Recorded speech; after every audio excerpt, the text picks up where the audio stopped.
Hello everyone, welcome to YouTube channel Happy Home Assam. সকলোকে আজিৰ ভিডিঅ'লৈ welcome জনাইছো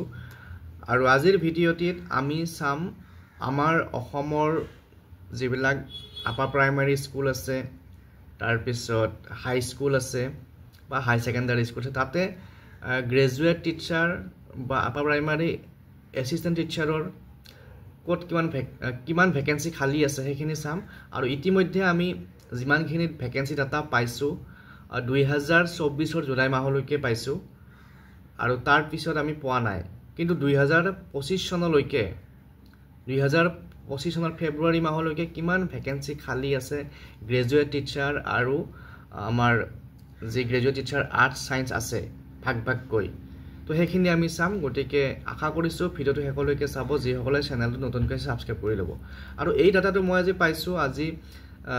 মই কাৰেন্ট এফেয়াৰ্ছৰ কাৰণে যেটা পেপাৰ নিউজ পেপাৰ চাইছিলো পুৰণা নিউজ পেপাৰ তো তাতে এই ডাটাখিনি পালো সেই কাৰণে আপোনালোকৰ লগত শেয়াৰ কৰিব ওলাইছো যাতে আপোনালোকৰ কামত আহে আৰু এই নিউজটো আছিল ফেব্ৰুৱাৰী মাহৰ 2025 ফেব্ৰুৱাৰী মাহৰ 20 তাৰিখৰ তো ইয়াত চাব এটো এটা এসেম্বলিত পাবলিশ হোৱা ডাটা আমাৰ যে অসম বিধানসভা আছে তাতে পাবলিশ হোৱা ডাটা যে ইয়াত লিখা আছে the issue of vacant teacher position remain as significant challenges at various level of education in upper primary school alone 571 science teacher post vacant হৈ আছে এতিয়াও আমাৰ এমই স্কুল বিলাকত আৰু 526 হিন্দী টিচাৰ পোষ্ট 526 টা হিন্দী টিচাৰৰ ভ্যাকেন্সি আছে যিবিলাক আমাৰ আপাৰ প্ৰাইমাৰী স্কুল আছে আৰু এই যিখিনি স্টেটমেন্ট খিনি দিছে আমাৰ অনাৰেবল এডুকেশ্যন মিনিষ্টাৰ ছাৰে এডুকেশ্যন মিনিষ্টাৰ ডক্টৰ ৰনজ পেগুৰ আঙৰিয়াই এই তথ্যখিনি অসমৰ বিধানসভাত দাখিল কৰিছিল আৰু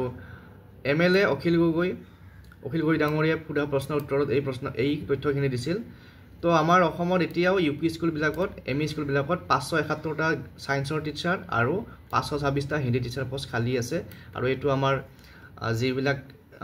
সিটেট পাস কৰা ইউপি সায়েন্স টিচাৰৰ ক্যান্ডিডেট আছে বা হিন্দী টিচাৰ ক্যান্ডিডেট আছে তেওঁলোকৰ কাৰণে এটা ভাল অপৰচুনিটি হয়তো এইটা পোষ্ট এতিয়া যেটো এডভাৰটাইজ হৈছে তাৰ লগতে পিছত হয়তো এইখিনি ভ্যাকেন্সি আৰু এডভাৰটাইজ হ'ব এতিয়া আহো আমি গ্ৰেজুৱেট টিচাৰ কিমান ভ্যাকেন্সি আছে তাৰ পিছত ইয়াত লিখিছে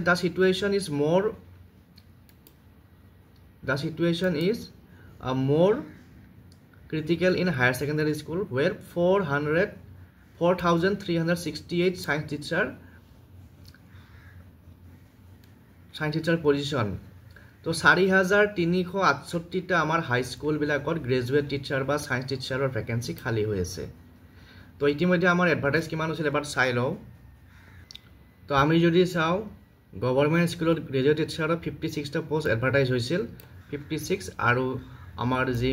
প্ৰভিন্সিয়েল স্কুল আছে তাতে 2111 টা তো 2000 আমি প্ৰায় 2200 ভ্যাকেন্সি ধৰিব পাৰো 2200 ভ্যাকেন্সি আমাৰ গ্ৰেজুৱেট টিচাৰ সায়েন্সৰ কাৰণে এডভাৰটাইজ হৈছিল কিন্তু ইয়াৰে ভিতৰত আমাৰ টোটাল ভ্যাকেন্সি আমি কিমান পালো 2025 লৈকে তো চাব গলে এতিয়া আমাৰ ভ্যাকেন্সি প্ৰায় 4368 টা সায়েন্সৰ টিচাৰ খালি আছে তো আমি 2200 ৰ পৰা এইখিনিৰ পৰা 2200 মাইনাস কৰি দিলে আমাৰ থাকিব প্ৰায় 2100 সায়েন্সৰ ভ্যাকেন্সি এতিয়াও আমাৰ হাই স্কুল বিলাকত বা হাই সেকেন্ডাৰী স্কুল বিলাকত খালি হৈ আছে তাৰ পিছত আৰ্টছৰ কিমান খালি হৈ আছে সেইখিনি আমি চাম এতিয়া তো আৰ্টছৰ যদি চাবলৈ যাও 5185 টা আৰ্টছ টিচাৰ পজিশন আমাৰ স্কুল বিলাকত হাই স্কুল আৰু হাই সেকেন্ডাৰী বিলাকত খালি হৈ আছে আৰু তাৰে ভিতৰত আমি যদি চাবলৈ যাও এডভাৰটাইজমেন্টটো কিমান হৈছে চাও আমি আৰ্টছৰ এডভাৰটাইজমেন্ট হৈছে 3300 আৰু ইফালে 3300 আৰু 126 3426 তো 3426 টা ভ্যাকেন্সি আমাৰ এডভাৰটাইজ হৈছিল তো 5185 টা ভ্যাকেন্সি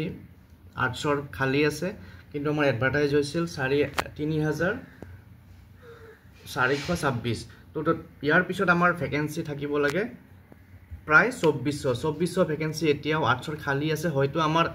জুলাই মাহলৈকে আৰু যিখিনি ফেব্ৰুৱাৰী পিছত যিখিনি খালি হল জুলাই মাহলৈকে এইখিনি সময়ৰ ভিতৰত হয়তো আৰু 500 মান ভেকেন্সি ওলাব পাৰে বা 700 মান ভেকেন্সি ওলাব পাৰে। তো টোটেল আমি ধৰিব পাৰোঁ 3000 মান ভেকেন্সি আৰ্টছত এডভাৰটাইজ হোৱা পোষ্টখিনি মাইনাছ কৰি পেলাই 3000 মান আৰ্টছৰ ভেকেন্সি এতিয়ালৈকে থাকিব লাগে। আৰু 1004টা হিন্দী টিচাৰ ভেকেন্সি আছে আমাৰ হাইস্কুল আৰু হাই ছেকেণ্ডেৰীবিলাকত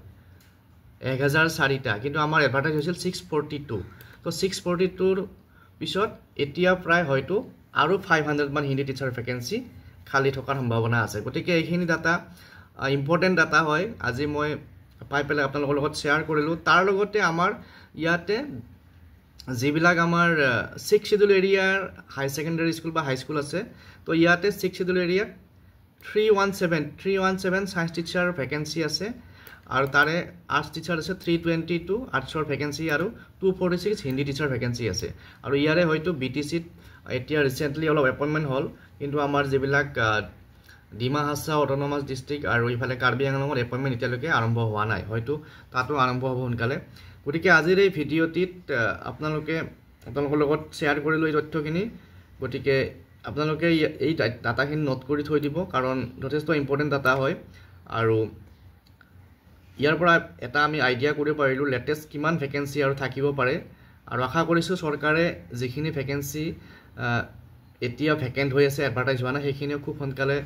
ফিল আপ কৰক বা ফিল আপ কৰাৰ কাৰণে প্ৰচেছিং ষ্টাৰ্ট কৰক। গতিকে আজিৰ ভিডিঅ'ত এইখিনি আলোচনা কৰিলোঁ। পুনৰ লগ পাম নেক্সট ভিডিঅ'ত। Thank U.